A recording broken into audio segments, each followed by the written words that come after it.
What if I told you that a series of wars that ended over 700 years ago is still shaping headlines today?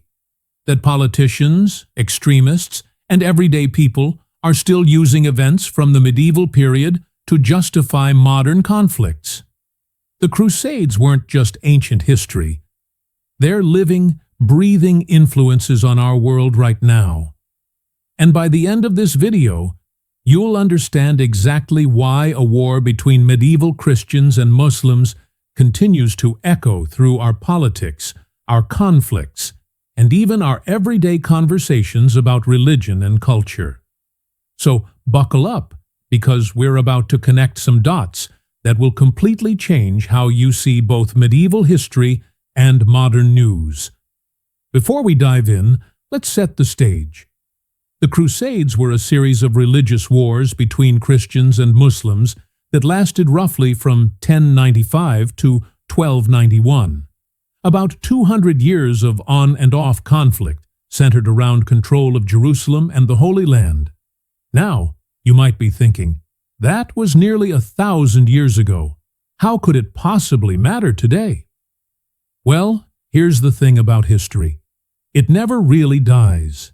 It gets remembered, retold, reinterpreted, and weaponized by each new generation. And the Crusades, they've become one of the most politically charged historical events of all time. From presidential speeches to terrorist propaganda, from Hollywood movies to university debates, the Crusades are everywhere once you start looking. Today, we're going to explore 5 major ways the Crusades continue to shape our world. Through political rhetoric, religious extremism, cultural identity, international relations, and even popular culture. And trust me, by the end of this, you'll never read a news headline the same way again. Let's start with something you've probably heard without even realizing it. Politicians using Crusades language.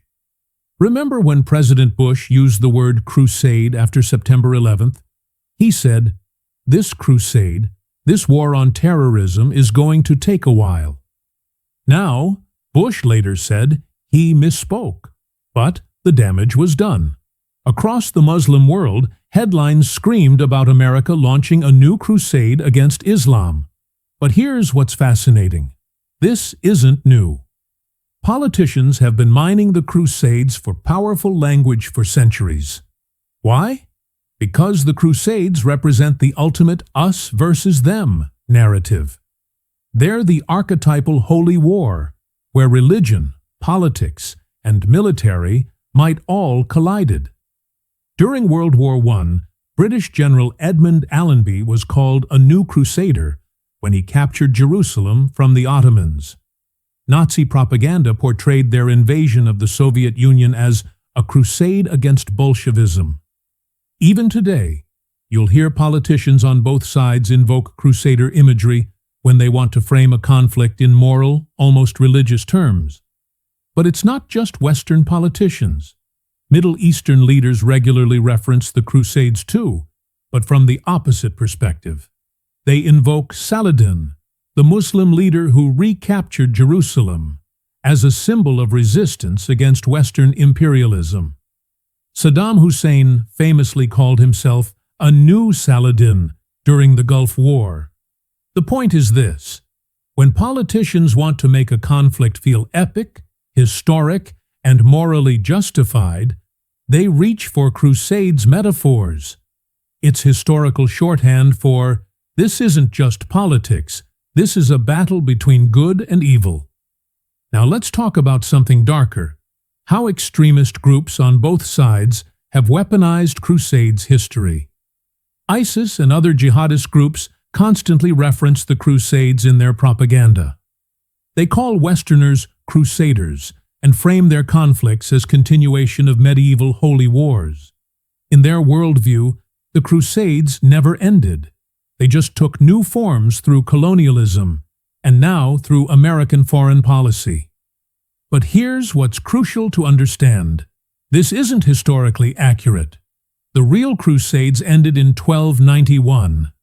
Modern conflicts have completely different causes: oil, nationalism, geopolitics, economic inequality. But by invoking the Crusades, these groups can make their cause seem ancient, inevitable, and divinely mandated. It's the same strategy on the other side. White supremacist and far-right groups in the West have adopted Crusader symbolism. The crosses, the imagery, even the language of defending Christianity against Islam. You see this in everything from the 2017 Charlottesville rally to the manifestos of various shooters who've targeted Muslims. These groups ignore the fact that the medieval Crusades were incredibly complex, with Christians and Muslims often fighting alongside each other when it served their interests. They take a sanitized, mythologized version of history and use it to justify modern hatred. The tragedy here is that most medieval historians will tell you the real Crusades were largely about politics, territory, and economics, not the pure religious conflict that modern extremists pretend they were.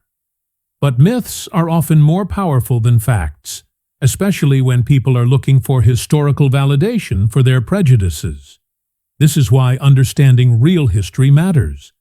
When we know what actually happened, we're less likely to be manipulated by people who twist the past to serve present agendas. The Crusades have become foundational myths for multiple cultures and nations, and this is where things get really interesting. In many parts of Europe, especially in countries that were heavily involved in the Crusades, these wars have become part of national origin stories. The Crusades are remembered as the moment when Christian Europe united against a foreign threat. This narrative gets particularly activated during immigration debates or discussions about Muslim integration in European societies. Politicians will invoke the memory of Charles Martel stopping Muslim armies at Tours in 732, or the Crusader defense of Vienna in 1683, when they want to argue against multiculturalism or refugee acceptance. The subtext is always, our ancestors fought to keep Europe Christian, and we need to continue that fight. Meanwhile, in the Middle East, the Crusades are remembered completely differently. They're seen as the first Western attempt to colonize and Christianize the Muslim world, a historical template that repeated itself with British and French colonialism and continues today with American interventions.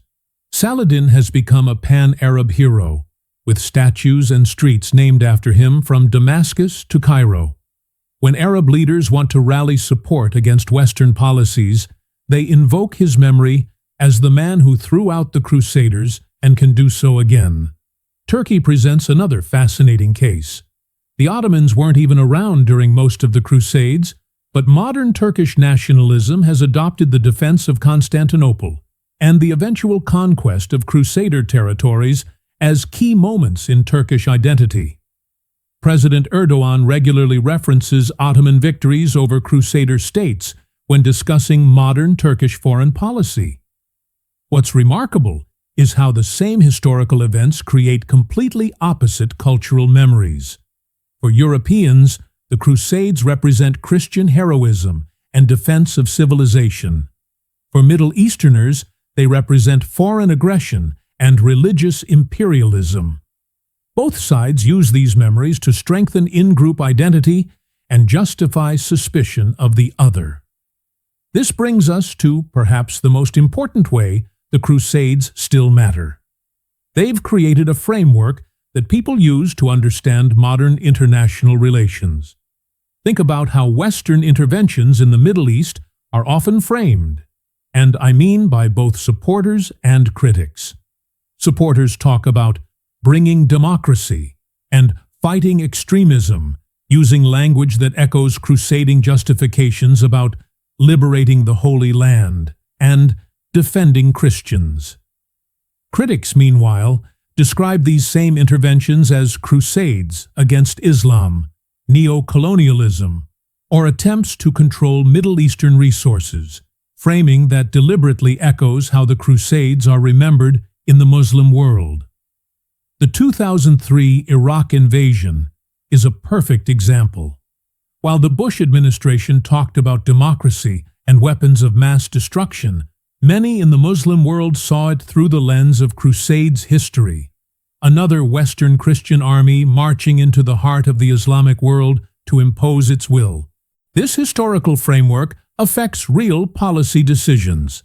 American and European leaders have to be extremely careful about religious language when discussing Middle East policy, precisely because they know it will be interpreted through this Crusades lens. Meanwhile, Middle Eastern leaders can gain tremendous domestic support by framing resistance to Western policies as continuation of Saladin's fight against the Crusaders. It transforms mundane policy disagreements into epic historical struggles. The Israeli-Palestinian conflict gets particularly complicated here. Some Christians view support for Israel through a Crusades lens, seeing it as reclaiming the Holy Land for Judeo-Christian civilization.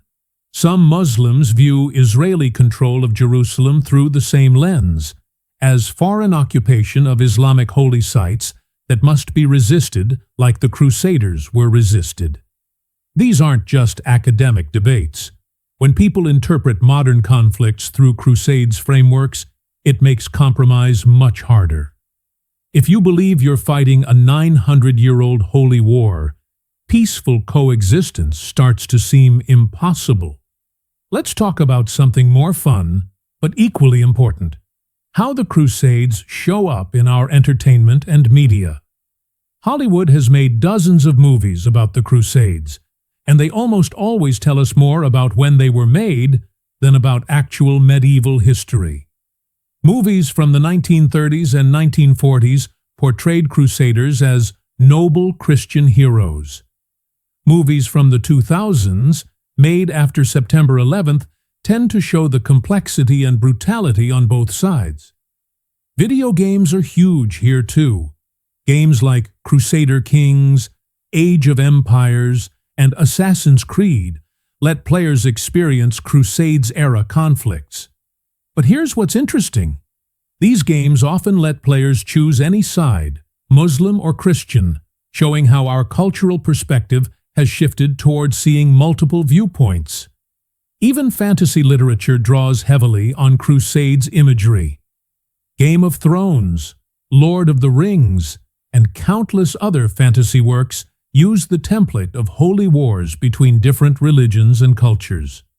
The language of infidels, holy warriors, and sacred quests permeates modern fantasy.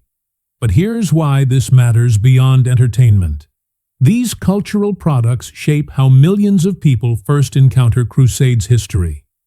Most Americans probably learned more about the Crusades from Indiana Jones and the Last Crusade than from any history class. And different cultures consume different versions of these stories. Arab cinema and literature tend to focus on Saladin and Muslim resistance to the Crusaders. European media often emphasizes the adventure and nobility of the crusading ideal. These different cultural products reinforce different historical memories. Social media has amplified this tremendously. Memes about the Crusades, historical reenactment videos, and historical content creators on YouTube all contribute to how people understand this history. Some of this content is excellent and historically accurate.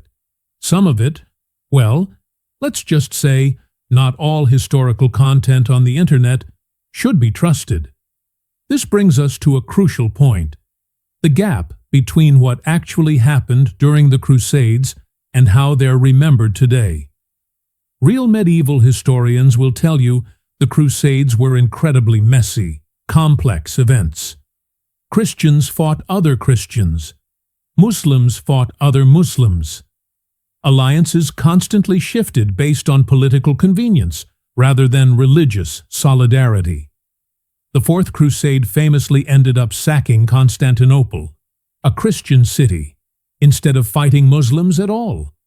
Many crusades were complete disasters, with armies dying of disease before they even reached their destinations. Local Christians in the Middle East often preferred Muslim rule to the harsh military occupation of the Crusader states. But nuanced history doesn't make for good propaganda. Both medieval and modern political leaders prefer simple stories. We're good, they're evil, God is on our side. The real history, with all its complexity and moral ambiguity, gets lost. This oversimplification is dangerous because it makes modern conflicts seem inevitable and unsolvable. If you believe Christians and Muslims have been locked in eternal holy war since the Middle Ages, then coexistence seems impossible. But that belief is based on myth, not history. In reality, Christians and Muslims have lived peacefully together for most of the past 1400 years. The Crusades were an aberration, 2 centuries of conflict in a much longer story of coexistence, trade, and cultural exchange. If you enjoyed this deep dive into how medieval history shapes modern politics, you'll love my other videos exploring the hidden connections between past and present.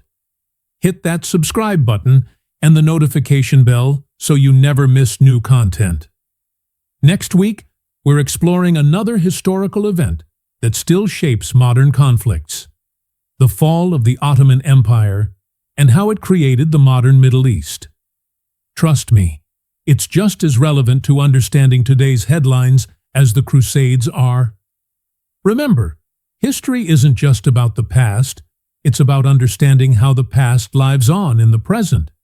And once you start seeing these connections, you'll never look at the news the same way again. Thanks for watching, and I'll see you in the next one.